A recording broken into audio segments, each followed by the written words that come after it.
Hey, what's up everyone? So today I'm going to be installing a new seatbelt on my 2015 Freightliner Sprinter van. Believe it or not, my dog chewed it. Hi, I'm Jack. I've been self-converting my Sprinter van for my family of 5. After 10 months of building it through a global pandemic and a brutal Canadian winter, we are finally ready to hit the open road. Living abroad during a global pandemic with the US-Canada border being closed and months of virtual school, we're excited to start our new journey, traveling full-time and world schooling our 3 daughters. Please subscribe and join us on this amazing journey. So I'm gonna have to replace this whole mechanism. So I was able to order a new part. I called my local Mercedes dealership here in Canada and they quoted me over 400 Canadian dollars for the seatbelt mechanism. But fortunately, I did some research online and I found a website. I'm trying to find it. I'll link it down in the description. I think it's called Mercedes-Benz-Starparts.com. I'll link it down below just so you know what it is. And I only paid 215 American dollars for it, which is significantly less. So I saved way over $100, $150. So I'm pretty happy with it.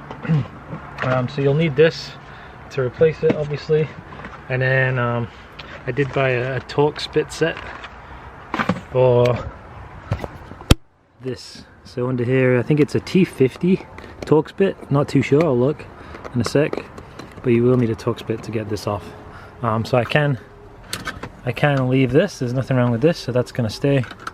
I just have this so it doesn't beep every time I sit on it. And then so I'm just gonna be replacing this. So first order of business is I need to take this cover off this hook and unscrew this so I can get to the underneath.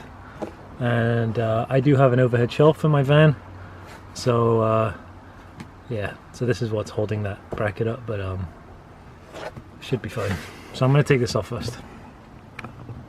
Oh, I also want to state that I'm not a certified Mercedes technician or a mechanic of any kind. This is strictly for entertainment purposes only. Please consult with your local Mercedes dealership before you attempt to fix any kind of seatbelt or anything like that. The good thing about this is that fortunately I put a swivel seat on this so I can swivel it and it'll be easier to access. So you do need a torque spit for the screw after you take the cover off, and I believe it is a T25 torque spit for this. Okay, so after you take that one out, you'll also have to remove this bolt as well.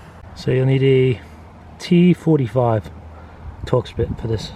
Okay, so once you remove it, it should look like this. So just make sure you put this to the side so you don't lose any pieces. Just gonna leave it right there. And then to pry this off, there are some special tools you can use to get behind this seal here. But I'm just using a flathead screwdriver to get underneath to pull it out. I already did this side. And now I'm going to do this side. Okay, so I did just take off this interior panel. You basically just get a screwdriver underneath, pry it off, and then you can just pry it out. You just pull it out, and then there are 2 plastic hooks on the bottom. So once you pry the top out, you can kind of just lift it out, and it will come out. And then it will look like this. So here's the piece that holds the strap in place. And then here's the actual mechanism in here. Okay, so here's the new piece. Comes with everything I need. The shoulder strap. And here's the old one. So if you look, it's identical. So this is an OEM piece. It's identical. It's not an aftermarket or anything like that. So basically what I need to do is take this bolt out, and this wire connection that's holding this green piece, that needs to come off as well. And I'm pretty sure you're supposed to disconnect the negative terminal of the battery before you do this. So yeah, we'll go ahead and do that. This bolt here is a T45. Okay, so there is a plastic piece that sits into here, and you will need to remove this to be able to pull this out. It just pulls out. You don't have to, you can just pry it out, it comes right off. Okay, so when you're removing the old seatbelt mechanism, this little green tab fits into here, and to remove it, what you have to do is push back on this orange tab. So this orange tab is actually much, like a little bit further forward. You have to push it back, and then you can just pull it right out. So now I should be able to go ahead and replace this with the new one. So there it is. There's the new mechanism in place, installed. I reconnected the connector, and there is also a little hook for the wire right there, so you just have to clip that back on. So that's that done. Now I just need to replace this device. So I'm going to get a tool for this, take this off, and it should just be a matter of bolting the new one back on.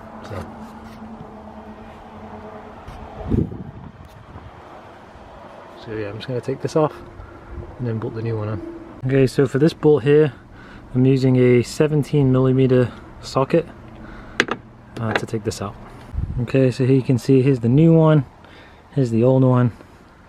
I'm not sure how many people are going to find this valuable, this video, since not many people get the seatbelt chewed through, but either way, maybe it'll help somebody. So there it is.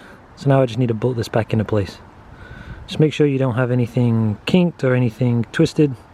Make sure it's nice and level to the top. Once you have that bolted in place, you can then push this black piece back in. It should just click into place, just like so. And so everything's nice and flush, nothing's kinked or twisted. So now we can bolt this into place.